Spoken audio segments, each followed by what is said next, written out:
Salut à tous. Alors aujourd'hui on va faire un petit tour on va faire un petit tour à Salerne. C'est dans le Var, à côté de chez moi, à peu près 35-40 km. Pour les Dirty Days de MX Test, donc version Salerne. J'ai des potes qui roulent là-bas et hier soir m'a envoyé un message, est-ce que tu peux passer? Donc je fais un aller-retour parce qu'après j'ai un rendez-vous important chez le doc. Donc c'est bien pour vous, pour faire partager un petit peu ça. Et bon, puis j'ai des suspensions en cours aussi, bien entendu. Donc j'essaie de me couper en 12. Voilà, je vais là-bas, vite fait. Comme ça, je dirais aussi un petit bonjour à Pierrick et à Raph aussi. Donc voilà, voir tous les potes qui peuvent y être, filmer un petit peu les motos. J'espère qu'il y aura des vintage. Voilà, ça c'est mon péché mignon, hein, c'est ma jeunesse. C'est l'époque où je roulais, on va dire, pas trop mal. J'ai jamais visé la lune, visé les podiums, mais moi j'allais surtout rouler pour le fun, quoi. Voilà. L'ambiance des courses et tout, c'était le top. Donc je m'en foutais de faire des gros résultats, quoi. Voilà. Mais bon, après, c'est chacun sa vision des choses, hein. Là, on est tous différents. C'est vrai que si j'avais pu faire peut-être à ramener un titre de champion de ligue ou quoi, bon, ben ça m'aurait fait quoi de plus? Voilà, j'aurais eu une coupe en plus sur le truc. Enfin bref. Ah, non, plusieurs coupes, parce que pour faire champion, à l'époque, il fallait se farcir une quarantaine de courses. Aujourd'hui, les gars en Provence, ils sont champions avec allez, 3-4 courses. Et en plus, avec le Covid, c'est encore pire. Mais bon, bref, on va pas polémiquer là-dessus, on s'en fout de toute façon, hein. On roule pour le plaisir, on fait des courses pour le plaisir, voilà. Donc, je vous laisse, direction Salerne, et puis je vous reprends une fois que j'arrive là-bas, peut-être un petit peu avant pour vous filmer la route, comme ça je vous remets la musique, j'espère qu'elle vous saoule pas trop, et, euh, et puis voilà. Alors là on est dans ce qui va me servir dans mon futur atelier, voilà. Allez, à tout à l'heure. Voilà, on est presque arrivé au terrain. Je sais pas si vous voyez le temps derrière moi. C'est assez gris. Mais bon, j'espère que je vais pas me prendre l'orage. Alors là, je me suis arrêté donc prendre le téléphone, ici, là-bas au fond. Voilà, là, il y avait un endroit où on s'était arrêté pique-niquer avec mes parents. Et puis on s'était arrêté un petit peu plus haut aussi, quand j'étais gamin en fait. Et je vais vous montrer où c'est qu'on s'est arrêté. Et il y en a, ça va leur rappeler peut-être, pour les plus anciens, quelques souvenirs.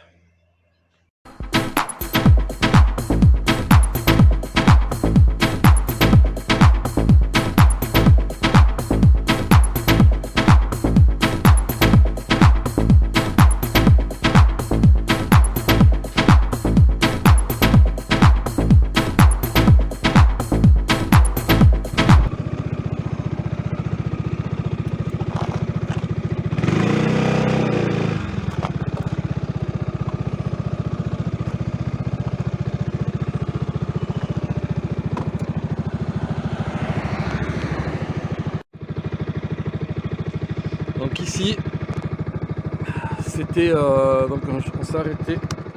Hop là, petit recul. On s'était arrêté avec mes parents quand mon père n'arrêtait pas de déménager. Du coup, on allait prospecter un petit peu. Et on s'est arrêté ici un jour pour pique-niquer. Et au bout de ce chemin, là, voilà, au bout de ce chemin, il y avait. Hop, je suis tombé dans un truc. Voilà. Bon, j'irai pas plus bas. Bon, moi, ça me cale le scout. Donc, et en fait, on s'est retrouvé sur un terrain de motocross. Et on va dire peut-être un an après, on est venu habiter sur Draguignan, donc à côté d'ici, de Salerne. Et il y a eu une course. Et en fait, là, on va dire que ça doit faire partie de la première course à laquelle que je suis venu voir en spectateur quand j'étais ado. Voilà. C'était en 1980 ou en 1981, je sais plus. Et je sais plus si c'était une course de ligue ou un championnat de France ou quoi.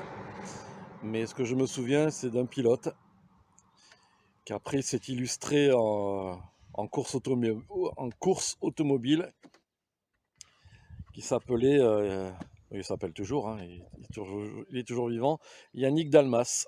Voilà, il avait explosé tout le monde avec une 125 Fantique. Voilà, c'était le top. Voilà, donc ici, c'était l'entrée du terrain de cross de Salerne. Donc le premier, hein, et maintenant c'est devenu une décharge, enfin depuis presque, je vais pas dire 40 ans, mais pas loin quoi. Parce que moi j'ai roulé ici ensuite, et c'était Bonnard pour rouler, mais c'était, je sais pas si vous voyez les pierres là-bas derrière, c'était de la caillasse. Ah, de la grosse pierre, mais bon franchement, nous on n'avait pas peur quoi, les sudistes, de rouler là-dessus. Donc, je vais vous zoomer ça, et après je prends la route, on n'est pas loin maintenant de l'autre circuit. Allez, à tout de suite. Voilà, pour vous montrer un petit peu sur quoi on roulait, l'espèce de grosse caillasse. De la pierre de sudiste. Ceux qui connaissent Ventabrin ne sont pas dépaysés comme ça. Allez, direction la suite. Je vais essayer de sortir du trou là. Oh là, ça accroche. Ouais, c'est bon. C'est bon, c'est bon. Allez, Dirty Days, on arrive. Enfin, j'arrive. Avec le mot fidèle d'Estrier. Excess.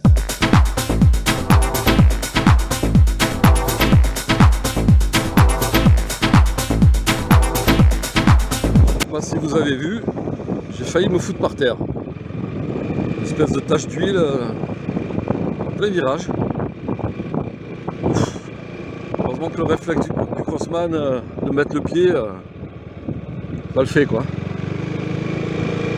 Bon, on arrive au terrain là.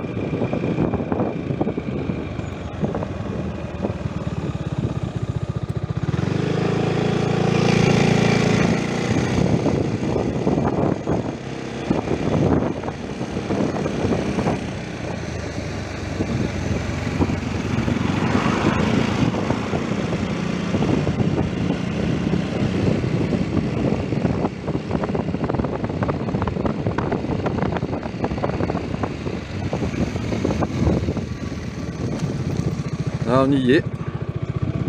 Pas mal de monde. Pour un lundi, je pensais pas.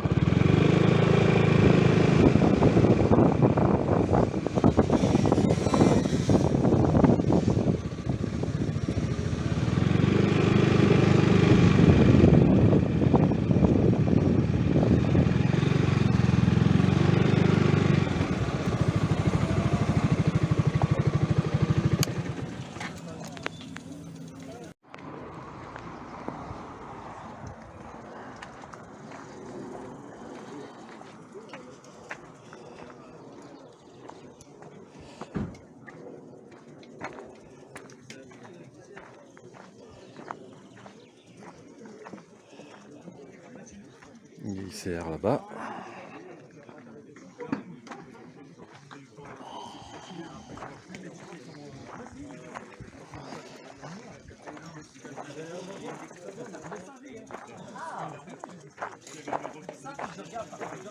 On a beaucoup de gens qui roulent jamais. Je pense qu'il y en a un sur deux qui fera du meilleur. J'en suis presque sûr. Vous avez venu là ou pas? Tous? Et ça, je le regarde pas, moi, tu vois. Je viendrais même pas à l'idée de pas les mettre, moi. C'est bon? Quand tu veux. Ah et ça aussi, j'aime bien ça. Moi? Bah oui. Salut Jackie, écoute, on a appris pour ta chute, on espère que tu vas vite te remettre. Moi j'ai pris plaisir à faire des photos de tes belles motos à Magesque, donc on espère que tu vas vite nous ramener des beaux prototypes. Ouais, et puis moi, bah écoute, on t'attend sur un Dirty Days, hein, parce qu'il va falloir reprendre doucement la marche, le vélo de route, et après évidemment la moto. Et moi j'ai toujours roulé plus vite après une chute qu'avant. Donc on compte sur toi et remets-toi vite et on pense fort à toi. C'est cool. Et donc,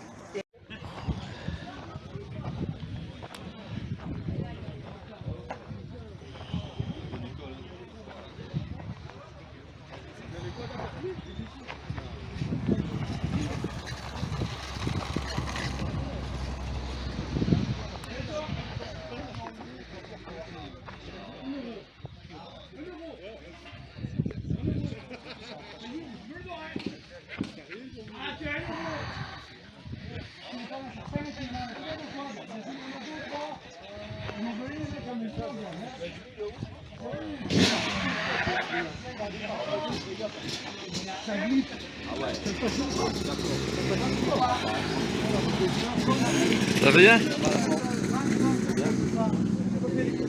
2500. Tu t'en tiens là? Il y avait les quads Je avec. suis venu faire un saut, hein. Ouais, j'ai dit. La Kamel. Un coup, je sais pas comment j'ai fait, j'ai gagné. Le championnat en 2010. D'accord. Comme il y en avait que des Mongolais, je sais pas, j'ai gagné quoi. Ça fait longtemps. Et après, je me suis plus avec les mecs. Plus les quads. Alors je dis voilà. Ou on prend une licence de voiture, ou on prend les deux motos, moi je prends la moto, donc je vous Ouais, et ton père, il est où? Il est pas là. Il a pas mis le 500. Ah, il s'est pas motivé. C'est pas grave.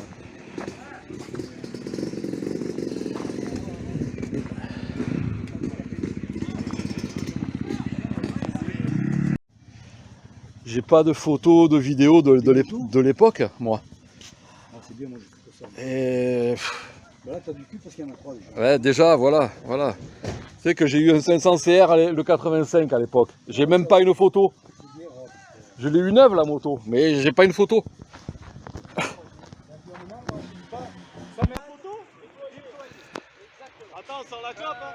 la première chose qu'on va faire, c'est parler de ce qui se faisait avant, dans les années 80.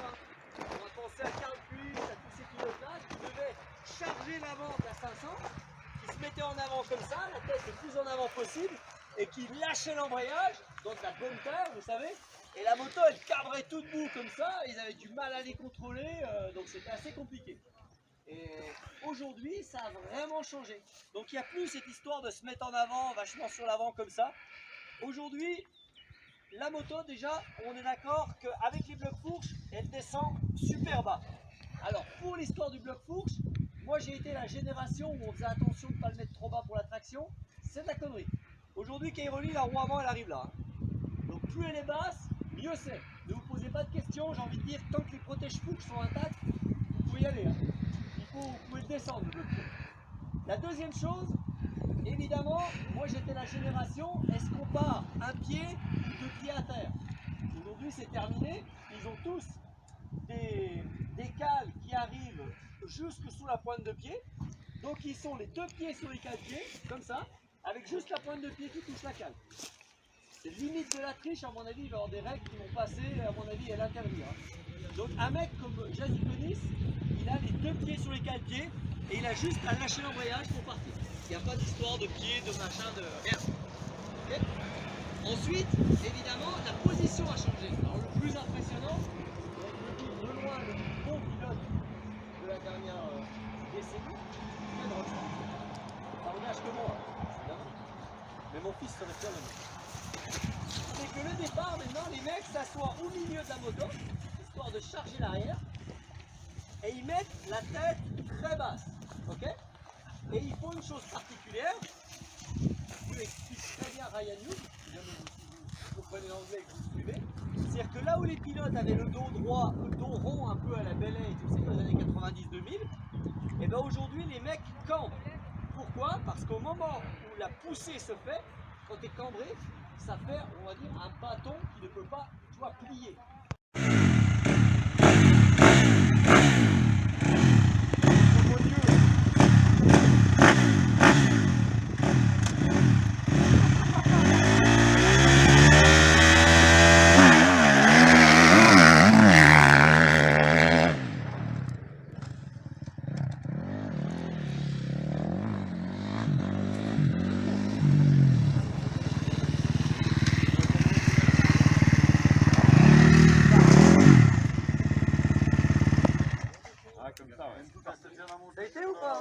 elle a reculé. La grille, elle recule de 20 cm.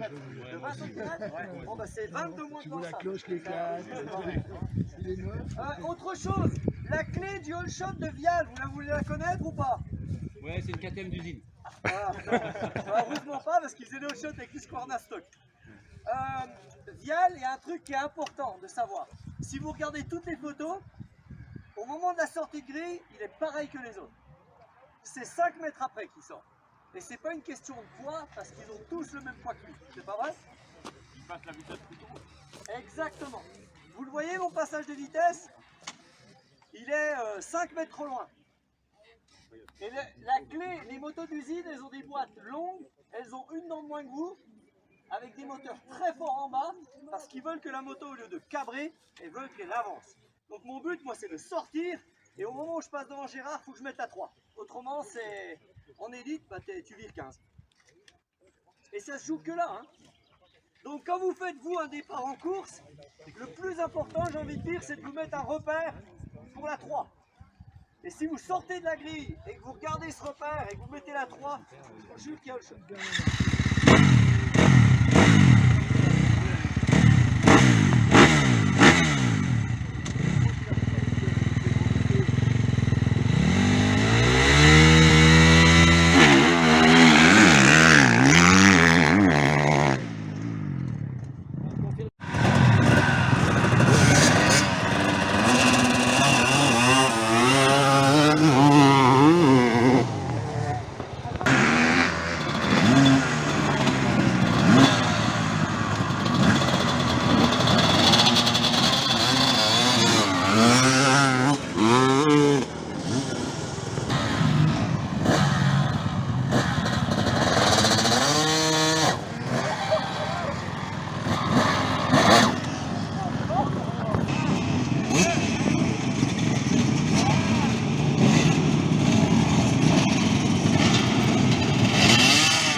Ah ouais, bah moi aussi j'ai vu ça là.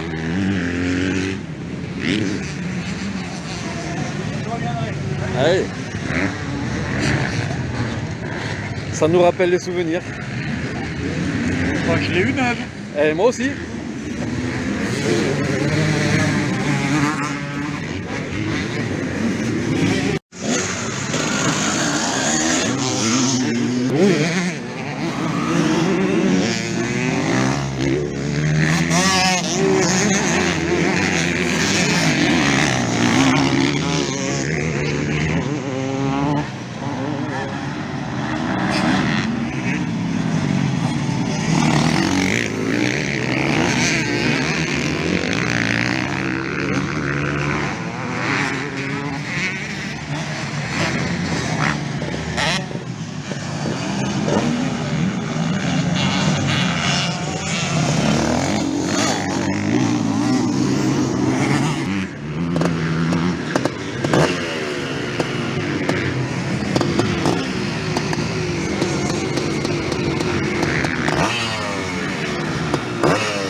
Bon, et ben voilà, c'est fini.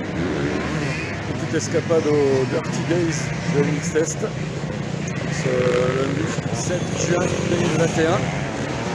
Bon, ben là, moi, c'est le retour à la maison. On va aller chez le doigt. Et puis, bah, à bientôt. Ciao.